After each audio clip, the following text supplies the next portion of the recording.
Morning, all. All right, so it is a news of the day video. It is also a preview. Yes, today is the start of the previews going into the news of the day videos.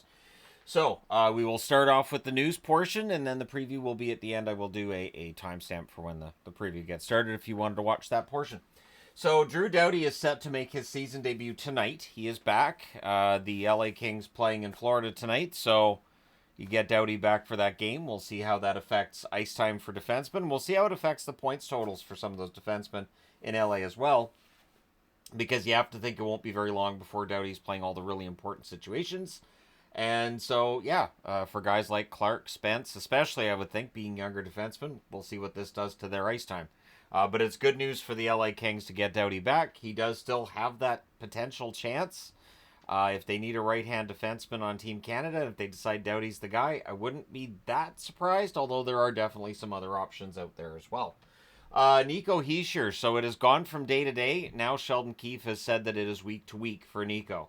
Not great news for the New Jersey Devils. Hischier, of course, is a key player for them both offensively and defensively.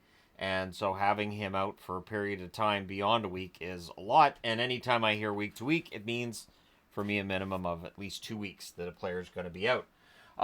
Jim Rutherford, talking about yesterday's article that got published saying, this isn't going to affect the Canucks at all. This is all stuff they already know.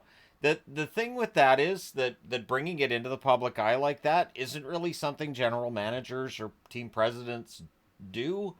And there's reasons for that. But either way, he also says that they're not going to sell low on Miller and Pettersson, so if they don't get the return that they want, they're not going to make the trade. So it can just stay awkward then. Cool. I do enjoy this perspective, though, because I've seen fans saying, hey, he said they may not trade either. He also said this could destroy the locker room from within, and that it's always out there and it keeps flaring up. So, right? And that even trading one or the other, that rift in that locker room that's been allowed to form over the years, it could still be there. Anyways, JT Miller, when asked about the comments by Rutherford, of course, he said no comment. I honestly, I think both Miller and Pettersson are probably sick of the whole conversation, and that's the one thing, right, is now reporters are asking them about it again. So saying that it won't affect members of the team is factually incorrect. They're already being asked about this thing because Rutherford came out with it yesterday. So, because they've already tried to make it go away by saying, nope, we're fine, there's no rift, everything's great. Well, now the team president's come out and gone, so this rift here. Anyways, enough about the Canucks. Nick Cousins is out 6 to 8 weeks with a knee injury for the Ottawa Senators. Collided with Quillen in that game against the Leafs. So he's going to be out for a while. It did not look good. You'll notice that there's no update on Miro Heiskanen from last night as of yet. That looked bad. I've seen a lot of people talking about how dirty a hit it was by Stone, and then people saying that the trip that Rope Hintz gave him wasn't enough to justify him diving towards Heiskanen like that. I would assume all of these people have played NHL hockey to make that absolute assertion that this player, we know what he was thinking and we know what he was doing. So when he comes out and says, and even said to the other players, and it's not like anybody in Dallas challenged him to a fight. I'm guessing they grabbed the iPads and looked at the video and went, yeah, Rope did kind of trip him. So either way, hopefully we're not going to see Heiskanen out for that long, but I don't have an update at this point. Speaking of injured defensemen, the Montreal Canadiens have recalled Struble because Gouli got hurt last night against the Jets. I haven't seen an update for how long he's going to be out, but if you're calling up Struble, you have an idea that he probably doesn't play, that Gouli probably doesn't play the next game for Montreal, and then we'll see what the status is for him beyond that.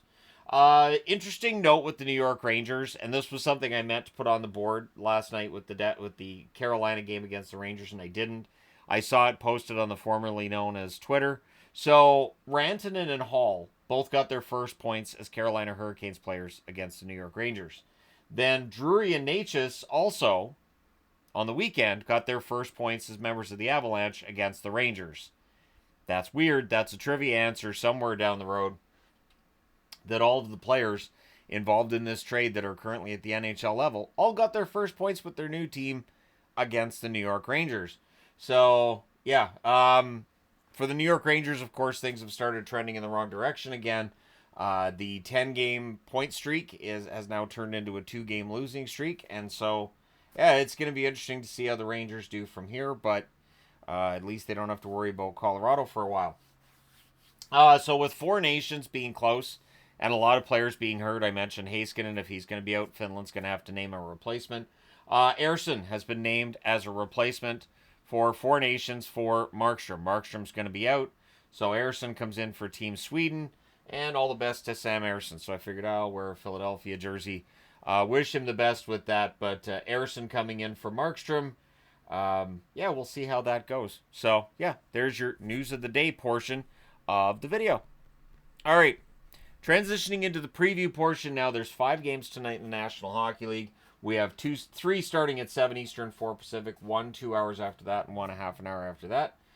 Minnesota will be in Toronto tonight. Minnesota 29-17 and 4 overall. They're 4-6 in their last 10.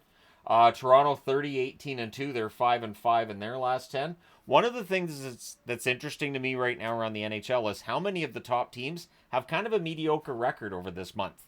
And it's definitely wreaked havoc with the power rankings because I've seen, well, this team's losing. Why are they still here? Because the teams around them are losing too. So it's kind of the way that the top teams are going right now. So Toronto will try to get things back on track. Minnesota's going to try to erase any illusion that they're weakened without Kaprizov, and should be an interesting one. Also at 7 Eastern, 4 Pacific, the Philadelphia Flyers in New Jersey against the Devils. Flyers 23-22 and 6 overall. They're 6-3-1 in their last 10. New Jersey 28-18 and 6 overall. They're 4-3-3 in their last 10.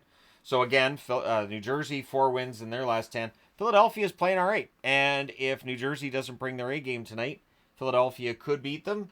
Philadelphia has already shown that they can win close games, and so yeah, New Jersey going without Hischier, without Markstrom. We'll see how things go tonight, but Philadelphia, I could see them pulling off an upset there, if you'd consider that an upset. LA's in Florida. This starts at 7 Eastern, 4 Pacific as well. The Kings 26-15 and 6 on the season. Florida 29-19 and 3. The Kings are 4-5-1 in their last 10. The Florida Panthers are 5-4-1 in their last 10. The mediocrity reigns right now. The LA Kings, of course, getting Doughty back. Does that give them a bit of a boost tonight? The Florida Panthers being at home should help them as well. I kind of like Florida's chances in that one. We'll see how things go in that one. 9 Eastern, 6 Pacific start between the Vancouver Canucks and the Nashville Predators. We know this is going to be an interesting one because they played each other in the playoffs. They really don't like each other. Vancouver 22-17 and 10 overall. They're 4-5-1 in their last 10. But they've won 2 in a row, and if they can keep playing the way they did in their last 2, they could win this one. For Nashville, they're 18-23 and 7 overall. They're 7-3 in their last 10. But for Nashville, they're coming off of a loss, and so Vancouver has to kind of jump on that. I would think getting that first goal is really important tonight. If Nashville gets that and they get comfortable, Vancouver could be in trouble. If Vancouver can score first, especially if they do it early, you just never know. Could start putting doubts in the minds of the Nashville Predators. Vancouver, of course, 1 point back at Calgary, so if they can win tonight, they do then jump back into a playoff spot for the first time in a bit here. 9:30 Eastern, 6:30 Pacific. So the last game tonight starts at 6:30, so it'll be early for me to get the review done. Pittsburgh in Utah against the Utah Hockey Club. Pittsburgh 20-24 and 8. They're 3-7 in their last 10. I think Pittsburgh's having the roughest stretch they've had in a long time. Utah 21-21 and 7. They're 4-6 in their last 10. But there's been some reason for optimism, I think, around the Utah Hockey Club recently. So we'll see if they can get a win over a Pittsburgh team that is really struggling. Keeping in mind, Utah's only won 4 of their last 10 as well. So, yeah, some mediocrity. The best record on the board is Nashville's at 7-3, and Philadelphia's is next up at 6-3-1, and neither of them are above the playoff line. So, there you go. Let me know your thoughts in the comment section below, as always, including your picks for tonight's games. Hit like and subscribe if you haven't done so already. Thank you guys so much for all your support, as always. I will talk to you again soon.